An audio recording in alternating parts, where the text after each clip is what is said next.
মৰাণৰ নিতাইপুখুৰী ঘাটৰ সমীপৰ গছপুৰীয়াত সংঘটিত হৈছে এক ভয়ংকৰ পথ দুৰ্ঘটনা। 4-লেনযুক্ত ৰাষ্ট্ৰীয় ঘাইপথত শিৱসাগৰৰ দিশৰ পৰা তীব্ৰ বেগেৰে অহা বাইকে খুন্দা মাৰে এজন চাইকেল আৰোহীক। ফলত চাইকেল আৰোহীজনৰ মূৰ আৰু হাতত গুৰুতৰ আঘাতপ্ৰাপ্ত হয়। দুয়োকে প্ৰথমে স্থানীয় চিকিৎসালয়ত ভৰ্তি কৰোৱা হয় যদিও সংকটজনক অৱস্থাত চাইকেল আৰোহীজনক উন্নত চিকিৎসাৰ বাবে ডিব্ৰুগড়লৈ প্ৰেৰণ কৰা হৈছে।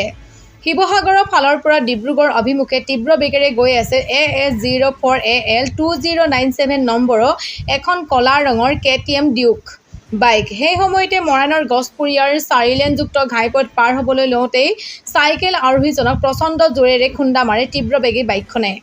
দুৰ্ঘটনাত চাইকেল আৰোহীজনৰ মূৰ ফাটি যোৱাৰ লগতে হাততো গুৰুতৰভাৱে আঘাতপ্ৰাপ্ত হয়। আহত চাইকেল আৰোহীজনক বঙাইগাঁৱৰ 56 বছৰীয়া অলক কৰ বুলি চিনাক্ত কৰা হৈছে। আনহাতে বাইক আৰোহীজন শিৱসাগৰৰ চেৰেকাপাৰস্থিত শিঙিদল গোহাঁই গাঁৱৰ 26 বছৰীয়া যুৱক চম্পক দাস বুলি জানিব পৰা গৈছে। দুৰ্ঘটনাৰ পাছতে স্থানীয় ৰাইজ আৰু আৰক্ষী সহযোগত দুয়োকে ততাতৈয়াকৈ তিলৈ অসামৰিক চিকিৎসালয়লৈ লৈ যোৱা হয়। তিলৈ চিকিৎসালয়ত প্ৰাথমিক চিকিৎসাৰ অন্তত চাইকেল আৰোহী অলক কৰৰ শাৰীৰিক অৱস্থা সংকটজনক হোৱাত উন্নত চিকিৎসাৰ বাবে ডিব্ৰুগড়স্থিত অসম চিকিৎসা মহাবিদ্যালয়লৈ প্ৰেৰণ কৰা হয়।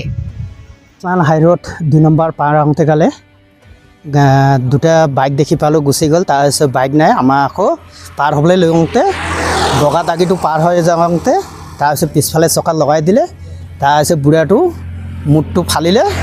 তাৰপিছত বুঢ়াটোৰ নাম হৈছে অলক কৰ, বাৰী আহোংগাঁও।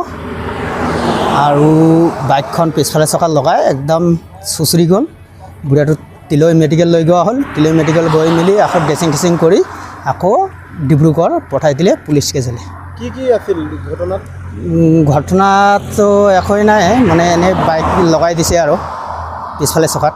বৃদ্ধ মানুহজন কিহত আছে? চাইকেলত আছিলোঁ। কিমান দুখ পাইছে? মূৰত দুখ পালে, মূৰটো ফালি গ'ল অলপ, আৰু হাতটো অকণমান দুখ পালে, হাতটো অলপ মাংস উঠি গ'লে।